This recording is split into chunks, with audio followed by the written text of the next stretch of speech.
নমস্কার বন্ধুরা, শ্রাবণী রান্নাঘরে আপনাদের সবাইকে স্বাগত জানিয়ে আমি আবারও একটা রান্নার ভিডিও নিয়ে আপনাদের সামনে চলে এসেছি। আজকের আমি ঢ্যাঁড়স দিয়ে একটা অসাধারণ স্বাদের রেসিপি বানিয়ে দেখাবো। আশা করি আপনাদের ভালো লাগবে। তার জন্য কিন্তু আমার পুরো ভিডিওটা আপনাদের দেখতে হবে। আর এই ঢ্যাঁড়সের রেসিপিটা আপনারা ভাত কিংবা রুটি যে কোনো কিছুর সাথেই খেতে পারেন। তাহলে চলুন এই ঢ্যাঁড়স দিয়ে আজকের আমি কি বানাই সেটা আপনারা একবার দেখে নিন। ঢ্যাঁড়সের এই রেসিপিটা বানানোর জন্য প্রথমে আমি এখানে গ্যাসটা অন করে একটা কড়া বসিয়ে দিয়েছি, আর কড়ার মধ্যে দিয়ে দিয়েছি প্রায় 3 চামচের মতো সর্ষের তেল। তেলটা আমার এখানে গরম হয়ে গেছে। এইবারে আমি এর মধ্যে দিয়ে দেব ঢ্যাঁড়স। এখানে ঢ্যাঁড়সগুলো আমি আগে ধুয়ে তারপরে লম্বা লম্বা করে কেটে রেখেছি। সেই ঢ্যাঁড়সগুলো আমি এর মধ্যে দিয়ে দিলাম।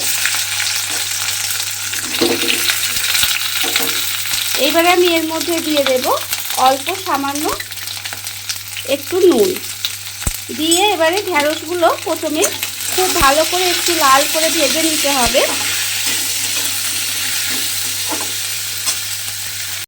ঢ্যাঁড়সগুলো আমার এখানে লাল করে ভাজা হয়ে গেছে, দেখুন। এবারে ঢ্যাঁড়সগুলোকে আমি আলাদা করে তুলে রেখে দেব।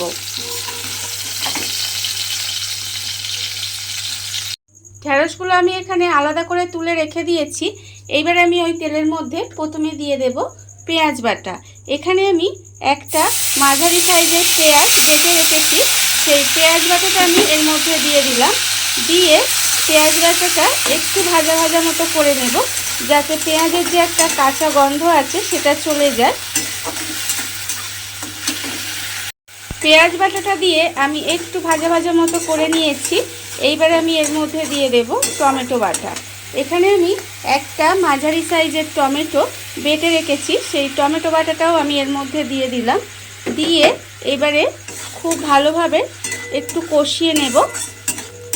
আর এই সময় কিন্তু আমি এর মধ্যে দিয়ে দেব গুঁড়ো মশলাগুলো।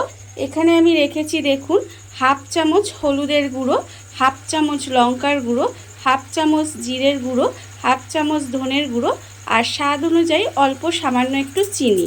স্বাদের ব্যালেন্সের জন্য আমি এখানে চিনিটা ব্যবহার করেছি। আপনারা যদি মনে করেন চিনি দেবেন না, নাও দিতে পারেন। এবারে সমস্ত মশলাগুলো একটু খুব ভালোভাবে কষিয়ে নেব যতক্ষণ না পর্যন্ত তেলটা ছেড়ে যায়। মশলাটা আমার এখানে খুব ভালোভাবে কষানো হয়ে গেছে। এইবারে আমি, দেখুন, মশলা থেকে কিন্তু তেলও ছেড়ে গেছে। এইবারে আমি এর মধ্যে দিয়ে দেব অল্প সামান্য একটু নুন। আমি ঢ্যাঁড়স ভাজার সময় নুন দিয়েছিলাম, আর এই রান্নাটা যেহেতু একটু শুকনো শুকনো হবে, খুব একটা গ্রেভি হবে না, তাই নুনটা কিন্তু বুঝে দিতে হবে।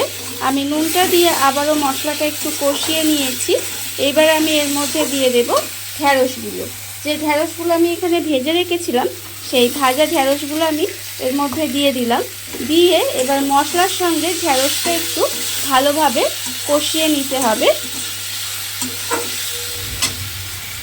মশলার সঙ্গে ঢ্যাঁড়সটা আমি খুব ভালোভাবে কষিয়ে নিয়েছি, একটু দেখুন।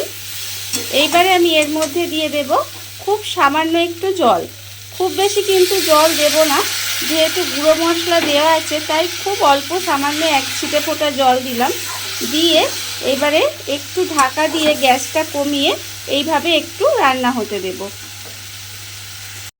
ঢাকা দিয়ে আমি 1 মিনিট মতো একটু রান্না করে নিয়েছি। দেখুন, রান্নাটা কিন্তু আমার প্রায় হয়েই গেছে। এইবারে আমি এর মধ্যে দিয়ে দেব নামানোর আগে অল্প সামান্য একটু কাসুরি মেথি গুঁড়ো করে রেখেছিলাম, সেই কাসুরি মেথি গুঁড়োটা আমি এর মধ্যে দিয়ে দিলাম। দিয়ে এবারে খুব ভালোভাবে মিশিয়ে গ্যাসটা অফ করে দিলেই কিন্তু রান্নাটা হয়ে যাবে। দেখুন, এটা এরকম একটু শুকনো শুকনো ভাজা ভাজা মতোই কিন্তু রান্নাটা হবে। রান্নাটা আমার হয়ে গেছে, আমি এবার গ্যাসটা অফ করে দেব।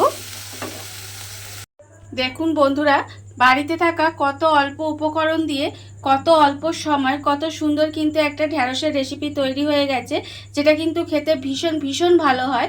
আপনারা একবার হলেও বাড়িতে বানিয়ে দেখতে পারেন। আর এটা আগেই বলেছি যে ভাত কিংবা রুটি যে কোনো কিছুর সাথেই কিন্তু খেতে ভীষণ ভালো লাগে।